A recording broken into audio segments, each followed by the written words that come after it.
নমস্কাৰ বন্ধু বান্ধৱীসকল মোৰ চেনেলৰ অন্য এটা ভিডিঅ'লৈ আপোনালোক সকলোকে স্বাগতম জনাইছোঁ। আশা কৰিছোঁ আপোনালোকৰ সকলোৰে ভাল।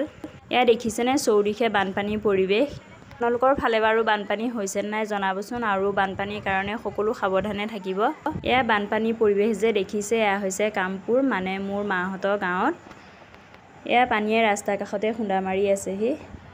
ৰাস্তা দি পানী বাগৰিবলৈ অলপহে বাকী আছে আৰু মানুহে ৰাস্তাতে শিবিৰ পাতি আছিলে। পানী শুকোৱাৰ কাৰণে ঘৰলৈ গৈছিলহে, আকৌ পানী অহা দেখি আকৌ ৰাস্তাত শিবিৰ পাতিবৰ কাৰণে আহিছে।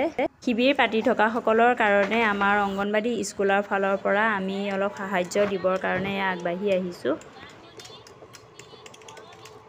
এয়া দেখিছেনে, আমি এয়া সাহায্য ভগোৱা কামত লাগি আছোঁ।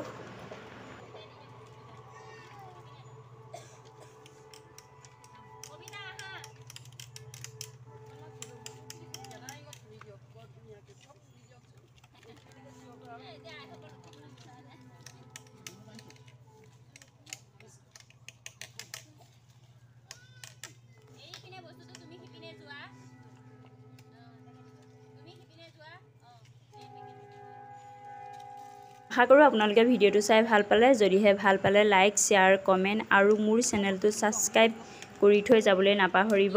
নেক্সট ভিডিঅ'ত আকৌ লগ পোৱা আশাৰে আজিলৈ আহিছোঁ। ইমানেই, বাই বাই।